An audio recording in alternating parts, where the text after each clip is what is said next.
As the official healthcare provider of Minnesota United, Allina Health is dedicated to delivering pro-level care for our Loons. But the partnership goes much deeper than what happens on the field.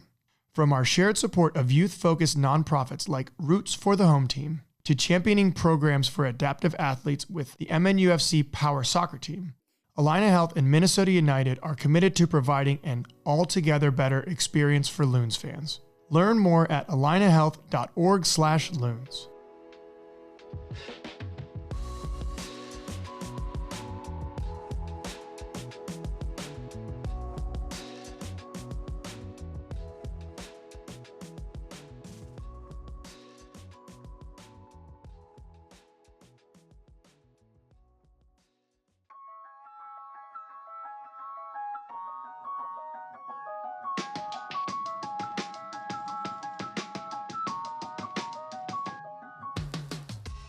Bonus, we're back.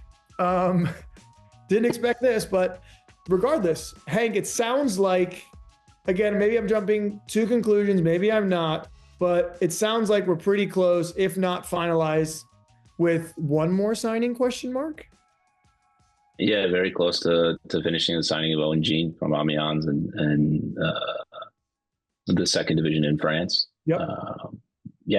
Yes. I saw some Tom Bogert tweets about, obviously, the acquisition and stuff like that. Can you give the fans some insight? What are we expecting? What are we looking forward to? It seems like these past three signings have been really exciting prospects, right? These are some young up and coming players with high ceilings, high floors, what we expect from them in a variety of different ways, maybe some different profiles. Yeah. Take us into the kitchen and what you guys are cooking up with this one. Yeah, I think Owen Gene is a player that is young. What's interesting about him and Nicholas Romero, it really is, they're both players that are young and have played a lot of minutes at a reasonably high level. And we know that there's a body of research that suggests that the best predictor of success with a new team, if success is defined as just you'll play, like bare minimum, the floor is you'll play at your new team, it's that you played a lot at your old team. And that sounds really silly, but like, all right, when you think about it, like that's a good, let's just keep it simple. And the higher level that team you're on coming from, the more likely you'll play at your new team. Right. And that's not always like the sexiest way to look at it, but that is part of the analysis. And here, what you see in both of those players are players who played like over 2,000 minutes and they're 21 years old. And so Owen Gene is a player who's played a lot in France at a young age. He started out at the age of 19, breaking in as a right wing back, actually. Okay. And then shifted more centrally. And a lot of credit to our lead scout in Europe, Freddie Ferreira, has done a lot of work for us on this player and sort of has tracked him over he's tracking players all over the continent, but has done a lot of deep work, particularly on this player. And sort of his evolution from that right wing back position centrally. And what we've seen centrally is where Owen is really, really effective is winning the ball back. Yeah. So you see him being essentially a true six in that sense, almost just one of these dogs. And if he's French, it would be, I think, chien would be kind of the. Really? I didn't know that. Do you speak French too? My wife, a little bit. That's right, Montreal. A few words here and there. I mean, I don't know what like the slang word for dogs would be, but we'll just say chien is dog. Okay. Yeah, so I'll throw that out there. I don't think he'll think that's too funny just meeting me, but we'll see. Yeah. Well, I don't know. Yeah. In the sense that his dual win rate is really high. He engages in a large number of duels. Yes. But I wouldn't limit him to that. I think that he's a fluid athlete and he offers some versatility and he can drive forward with the ball. Yeah. That is something that he's capable of doing. He is someone who can pass the ball as well and combine. So we do see all those qualities, but we saw someone with, like you said, high potential to really evolve if he can come in and continue to progress. Yeah. So you're saying he's not just some ball winner guy that plays 5-yard square passes. He could evolve and he can do a little bit of everything, which is great, especially because, again, in our system, and something we had talked about previously was just the fluidity. and the options that it gives you, right? Because again, you don't necessarily, if you're signing a number 9, okay, fine. This is a 9 goal scorer, that's fine.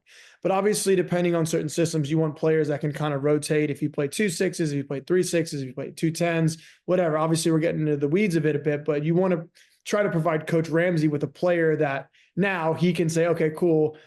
For this game, we might be here. And if we have to rotate midweek, I can play him here. And I know what I'm going to get in that sense. Yeah, that's right. I think when you look at everyone that we've signed, for the most part, they all can play multiple positions. Yeah. All those that have had success and seen the field, they're players that can play multiple positions that offer a degree of athleticism and technique and skill on the ball. We're not just recruiting athletes; everyone can play, and Owen's one that can as well. That's cool. And so for me, I was someone over the course of my career that played I played all across the back line. People in Portland actually thought I was a left back because I played so much there. Is versatility something you look for? Would you rather have someone, and this is just maybe a you question, maybe it's not. Would you rather have someone that's like a 10 or like a 9 in one position, or would you rather have someone that's like a 7 but can play a few different positions, or just does it depend on the needs of the team? And because it's a little bit different, because sometimes I was told how my versatility actually was a little bit of a crutch because I wasn't so dialed into one position for a little bit of my career. Yeah, I think it's such a personal question for every person that works in recruitment or every scout, like what their preference would be there. And this is me answering, not, for the organization, but for me, I often think it's a crutch when people say, oh, I don't know what position that player is. I don't want to assign that player because I don't know what position he plays. Yeah. Well, I don't know, maybe he's just a good player and we can do multiple things with him. I think trying to pigeonhole like that limits us.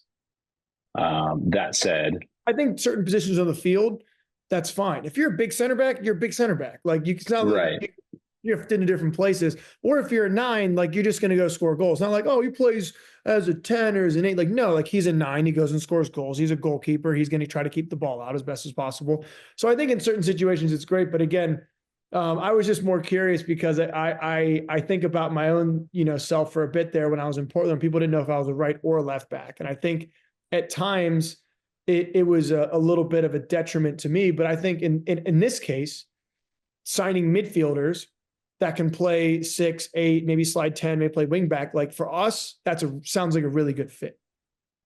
Yeah, I think so. I think it adds and we've seen it too, where we didn't necessarily always anticipate that our coaching staff would use players a certain way, and they did. And then it's been really effective in those instances. So to have a player that offers that flexibility is a massive win. And I think if we really wanted to get nitty gritty, let's get into it. Well, I think it probably depends on and I'm just spitballing, but I think it probably depends on the value of the purchase of the player too, meaning how much you're investing, right? So if we're investing, if you're, let's say you're a club in MLS that's going to spend about 30 million this window, hypothetically, you're that club, and you're spending 10 million on a player. You probably want to know exactly what position that player plays. You're not buying that guy I hope he's versatile. We can stick him here and there. But now if you're saying, hey, we're buying a player from the USL for sure, that we think can come in and give us solid minutes at the 6, but he might play right center back. Okay.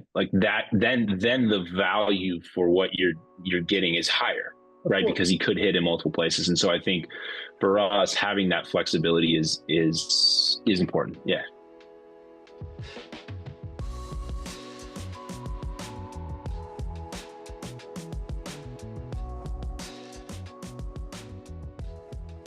Are you ready to take your Loons fandom to the next level? Join Minnesota United's official season ticket waitlist, The Preserve, for just $25 to get early access to tickets and first shot at securing available season tickets in 2026. Visit MNUFC.com/ticket/preserve to become a member today.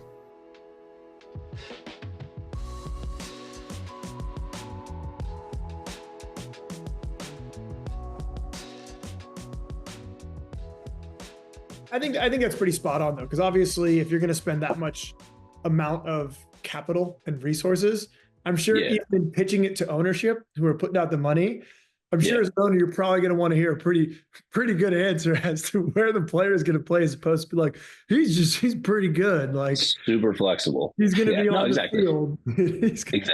Exactly. That's cool. So I would just say going forward, it depends on changes and stuff. You guys are always looking forward to changes, but with the current three that we've brought in, if you had to just sum up just the players that are with us at this point, how could you sum up this? What should the fans get excited about? And give us a little bit of your preview moving into where the games actually matter. Yeah, I think our fans should be excited about the roster that was in place even before we acquired these players. That's the first thing I would say, is I'm really excited about the guys that we have in the building that have been here, and that you've seen progress. And I felt the same way last year, even when we were in this moment last year, and things were changing day to day. We still felt excited about the core group of guys that we had, and we still do. I think what's exciting about these players that we brought in, that we're bringing in, that are joining us, is you're looking at two U22 players and potentially a player that we can tag special discovery that allows us a ton of flexibility in the summer. Yep. And it allows us flexibility in terms of potentially, and again, these are all decisions, right? It's our job to offer flexibility and opportunity. So Colin and Eric can make those decisions, but it offers them the flexibility for potentially a DP, potentially another U22 player, and potentially another U22 player, depending on how we manipulate. And Logan Kunik is excellent for us.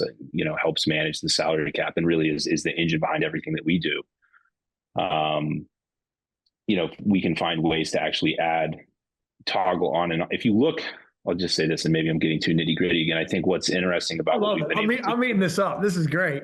What we're able to do is, and if you look at Joaquin, he's an example, is acquire players at a price that allows us to toggle them on and off cash designations being DPU22. So I think when you look at that, you see with some of these, and the numbers come out every year, right, from the players union, you can see that we have flexibility to continue to add those exciting marquee players when the opportunity presents itself. And this window allows us to continue to do that. Yeah, I think in layman's terms, the club has worked really hard on a lot of these signings, and they're not pigeonholed by where the player is in terms of whatever rosters or some of the roster spots that are available.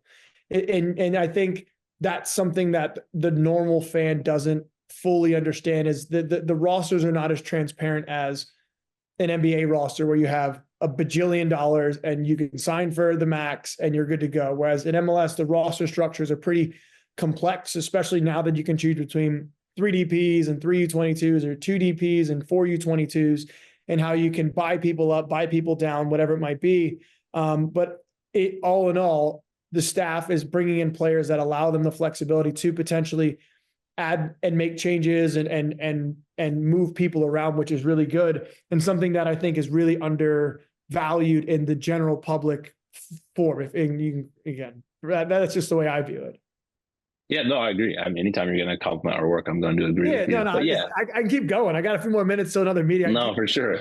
Yeah, look, it's flexibility in so many ways is sort of what we've talked about. No, I don't think we intended to when we got into this conversation, but when you talk about on the field flexibility, and when you talk about off the field flexibility in terms of how we're managing the salary budget and all the resources we have in that space, it's always to give us the flexibility to continue to evolve over time to where we want to be. And I think that's it's never ending. Yeah. And as a player, ultimately, all the player wants is eventually to give the most money to the GM so they can sign whoever they want. The way the rosters are set up now, that's not always the easiest thing in the world. But again, it's one of these things where if you have good people like yourself and the giant staff, there's too many people to give a shout out to, but the staff we have here putting together some rosters, it's going to allow us to compete at a really high level, which we saw last year. And I think, for me, I'm super excited to see the new players, to have them in, and to see what they can do and to push them. And again, for me, the biggest thing as players, you always want to raise the floor for the level. So when Coach Ramsey needs to make a change, he looks down at the corner and he goes, damn, I got a lot of players I could add to this game. Or if it's on a Friday, he has to now really upset 2 or 3 players because they're not in the squad. And if that's the case, you guys are doing a good job. And for me, from what I'm seeing, I'm excited because that's kind of what I'm seeing on this end of the things. Thank you, man. I appreciate that. Yeah, no, that's exactly what we want to. So thank you. No problem at all. But regardless, thanks again, Hank, for sitting and chatting with me a little bit and giving some insight into these signings.